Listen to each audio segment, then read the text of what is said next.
One of my favorite comedians, Jim Gaffigan, has a routine that goes something like this. I do want everyone to feel comfortable. That's why I'd like to talk with you about Jesus. Then he does the voice of an audience member who says, he better not. Then he says, it doesn't matter whether you're religious or not. Does anything make you feel more uncomfortable than a stranger going, I'd like to talk with you about Jesus? Yeah, I'd like to not to. I mean, you could say that to the Pope. I want to talk to you about Jesus. And he'd be like, easy, freak. I keep work at work. Why is it that talking about Jesus and Christianity can be so uncomfortable? As David Rankin suggested in the opening words, are we angry with Christianity? Or does it bring on negative feelings? Could it be that we've been damaged by Christianity in some way? In many ways. Maybe Christian beliefs were forced upon us at one time, and now that we've broken away from them, we don't want to hear about them anymore. Maybe the beliefs of some professed Christians are offensive to us. Maybe some of us don't know that much about Christianity, or don't agree with or believe in what we think we know. And we feel imposed upon and besieged by Christianity in the larger culture. Whatever the reason, during this month when our theme is forgiveness, maybe we would feel more comfortable with Jesus if, instead of looking to Christianity for forgiveness, as millions do, we ourselves forgive Christianity. As Jesus is said to have said, forgive them, for they know not what they do. I could talk about forgiving Christianity for all the wrongs throughout history perpetrated by those who profess to be Christian. There are too many examples. Anti-Semitism comes to mind. People persecuted Jews for centuries for having killed Jesus.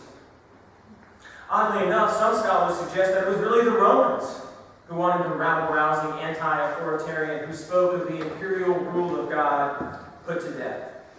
But I don't recall hearing about waves of anti-Romanism. It could be that in order to make the Christian message less threatening to the Roman occupiers, the Gospels were written in such a way to depict the Jews as the ones who really wanted Jesus dead, while the Roman governor, Pontius Pilate, is depicted as simply washing his hands of the affair. And yet, weren't there some Christians who heard a different message from Jesus and did not succumb to the prejudice against Jewish people? There were, of course, Christian churches that tolerated slavery, and even today, those that still justify racism and homophobia. On NPR recently, I heard Jim Wallace, a liberal Christian author and activist who participated in the civil rights movement, talk about how many white Christian churches passed on supporting rights for colored people, because church is supposed to be personal, they said, not political. And even though Jesus apparently said nothing about homosexuality and fraternized with people in his day who were considered society's outcasts, some Christians are convinced that Jesus hates fags.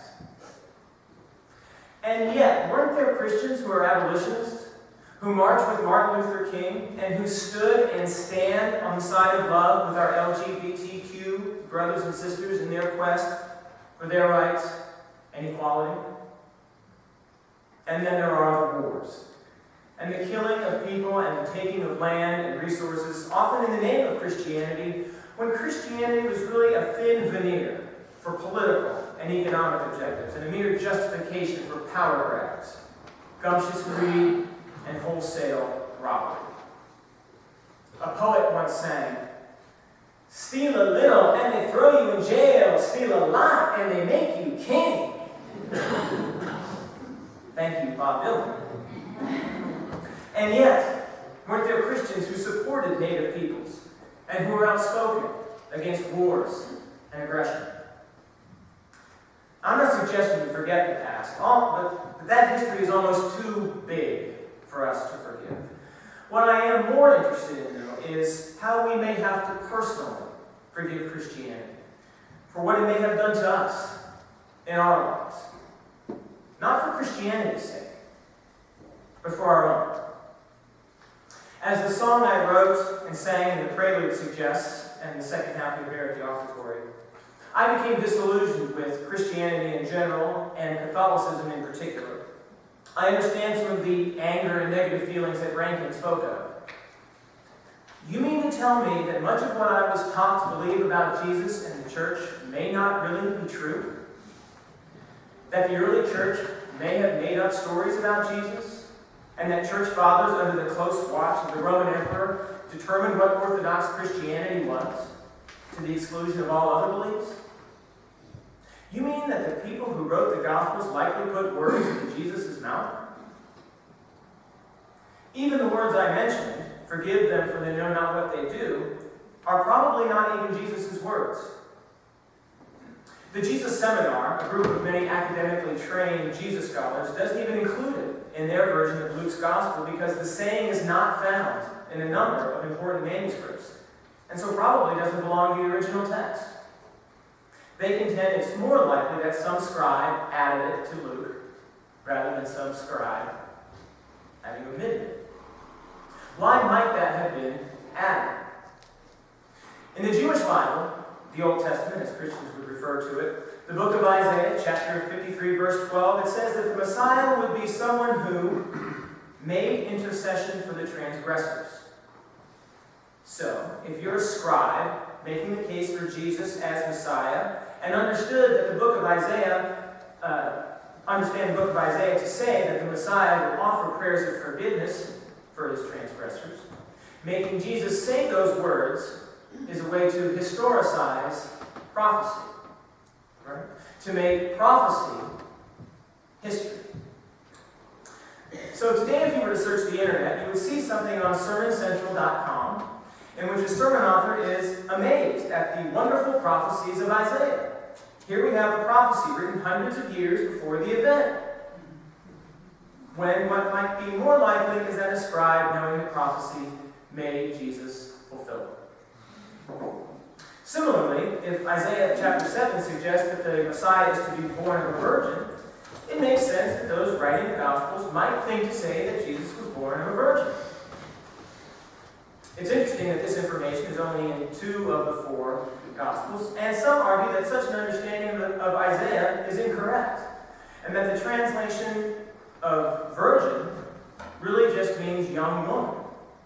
So the whole virgin birth story may not even have been a necessary addition to prove Jesus' messiahship.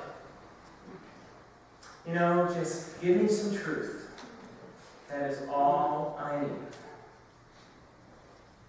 Now, assuming scholars are right about this historicizing prophecy, can we forgive those early Christians who found what Jesus said and did so compelling, so meaningful, and so freeing, and so desperately wanted his message to live, rather than be forgotten in some backwater of the Roman Empire, that they felt the need to give Jesus divine authority, to call him God and Lord, to legitimize his reported words? Paul of Tarsus, who is credited with spreading Christianity, agreed with the need for divine authority, even though we may not need it today.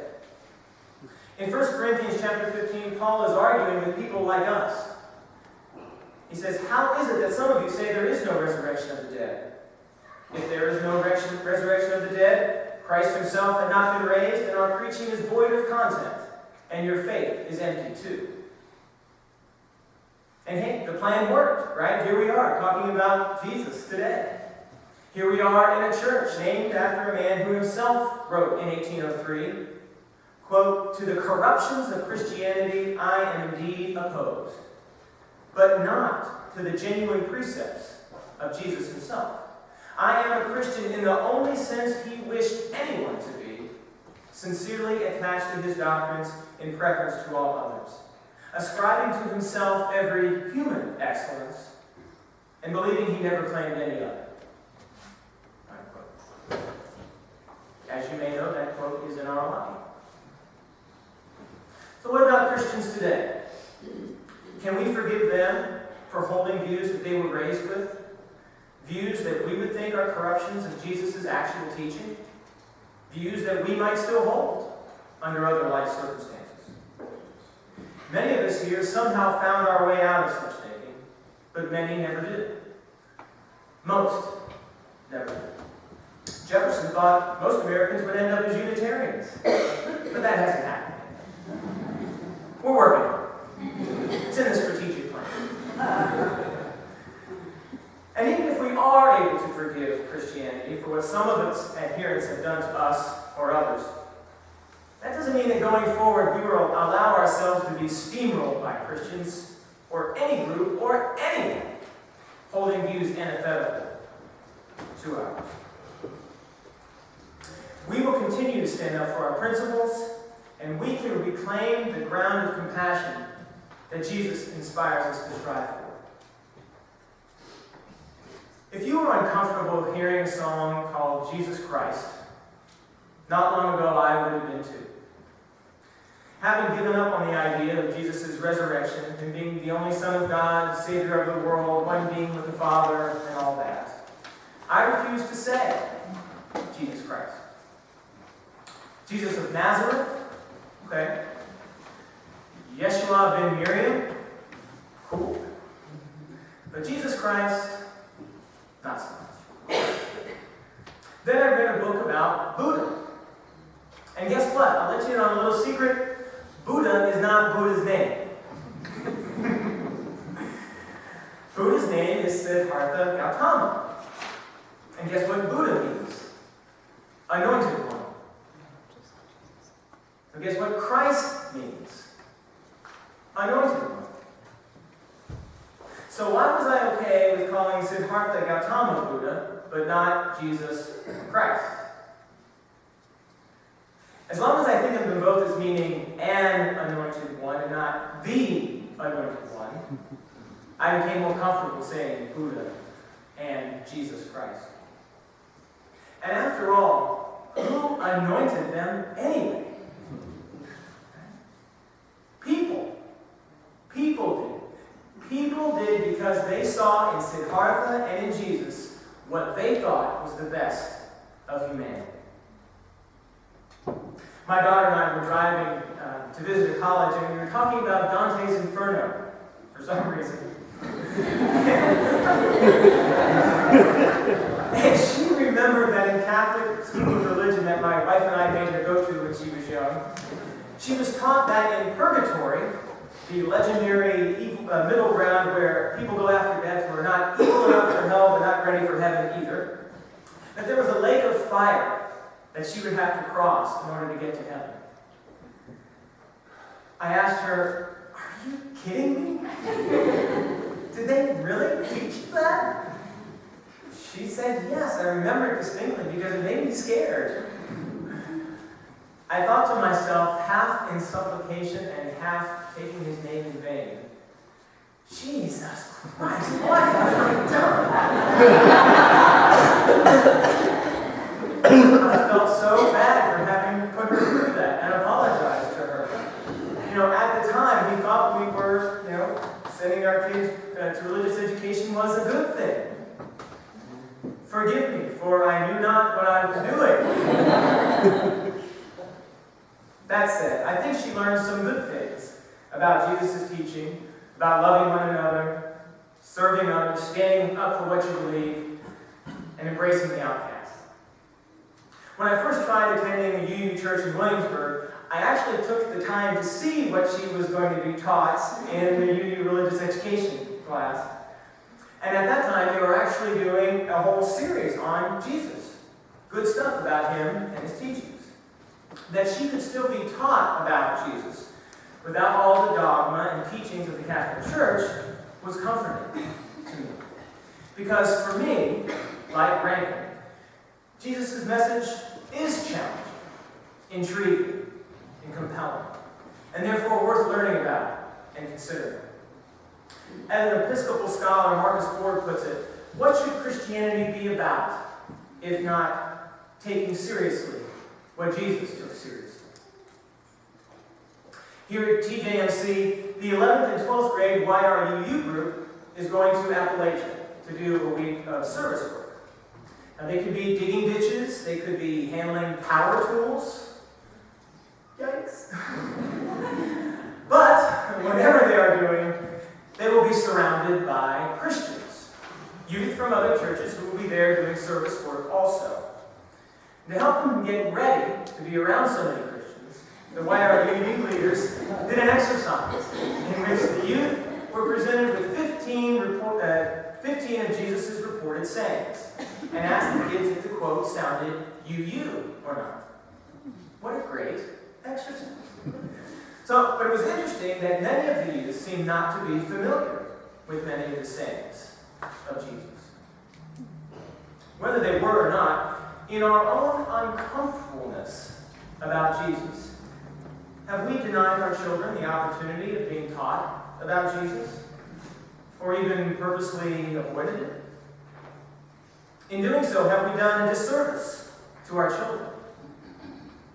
One, because let's face it, our UU values are based on liberal Christianity. Or as some might call it, real Christianity. Real in that I think we UUs are standing on the shoulders of those who have tried to get to the essence of what Jesus really said and did. Like it or not, Jesus is where we come from. That's our history. Secondly, have we done them a disservice because we live in a country surrounded by Christians? Of the 15 quotes presented, all but one sounded you to the youth. That was the one in which Jesus is said to have spoken against divorce. And the kids thought that most of the quotes tied directly to UU values. Not that surprising. That led them to wonder, why does Christianity and UU seem so far apart? That is a damn good question. They decided it could be because in their minds, the stereotypical Christian is a narrow-minded, conservative, right-wing bigot that they might see on TV. You know the kind, the ones that are blaming the gays and the abortionists and the atheists for 9/11 and other natural disasters. But then not knowing about Christianity in America is almost like not knowing English. According to figures from the Pew Research Center, Christians make up about 78% of the U.S. population. So it might be helpful for us and our kids to at least be able to speak Christian as a second language. In order to better be able to understand our American culture and communicate to others what we have to offer in Unitarian-Universalism. There are some who say part of the reason we can't attract more diverse populations or people in general to our church is because of our name, Thomas Jefferson Memorial Church. I heard recently that someone joined our church not because of our name, but in spite of it. But recently I've heard another argument that may even be more compelling. That we need to be more welcoming to people coming from other Christian traditions, to validate them, to offer them the free and responsible search that includes Christianity. One of the things that attracted our lead minister to our church is the fact that we have a Christian fellowship here at TJMC. I hate to sound like an advertising executive, but maybe we need to better market our Christian fellowship as a safe place of transition for those who want to hear more about Jesus than what they would normally hear in our sanctuary on Sundays. And I'm not talking about the times when people bang their knee on the pew. Do we want to expand our numbers at this church and try to grow our UU movement? If so, do we need to be more welcoming to Christians? So, are you ready to forgive Christianity for your own sake? Forgive those who created the mythology so that Jesus' message would live on.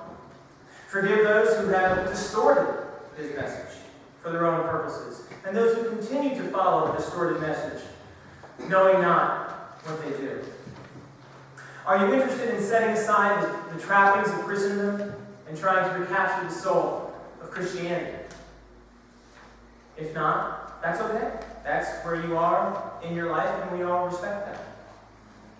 But if you'd like to try, in the pews there are some pieces of paper, some note cards, pens, and some pencils.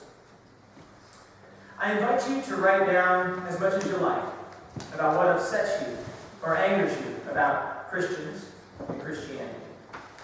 All that is holding you back from considering what Jesus has to say to you.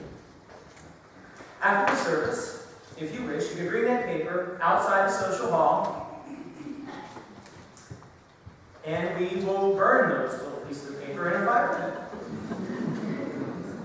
And hope that not only in a symbolic way, but in a very deep and meaningful way, you can forgive Christianity for all its faults and failings, and free yourself to be able to feel and think on your own, and claim or reclaim a Christianity that can further inspire you, empower you, and perhaps enrich your life. Blessed